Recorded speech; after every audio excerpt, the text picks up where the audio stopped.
Jumapili tarehe 16 Novemba mwaka 2025. Ujambo na karibu. Klabu ya Liverpool wameanza hatua kubwa za kusaka mrithi wa nafasi yake Mo Salah, ambaye hatima yake kwenye klabu bado haijawa wazi kutokana na maslahi makubwa kutoka Saudi Arabia.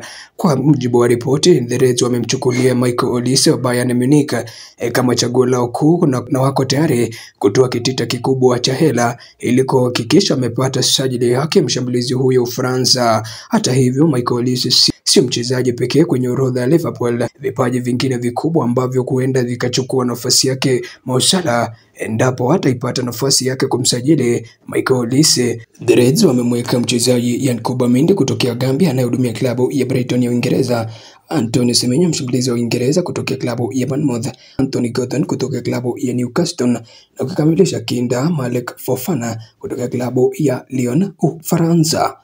Na tukisalia Uingereza ni kwamba klabu ya Manchester City inaripotiwa kwamba ipo tayari kutoa kitita kikubwa cha hela mwezi Januari ili kupata sajili yake mchezaji Antonio Semenyo kutokea klabu ya Bournemouth. Mchezaji huyo yupo tayari kuondoka Bournemouth, kwa klabu hiyo ikiwa tayari kufanya mazungumzo na klabu ya Manchester City. Pia Manchester City itapata upinzani mkubwa kutoka klabu ya Arsenal na pia klabu ya Liverpool. Hapo ndipo tunalia kikomo kwa habari za sasa. Zidi kufuatilia Disho Kamili kujuza zaidi kuhusu tetezi za uhamisho.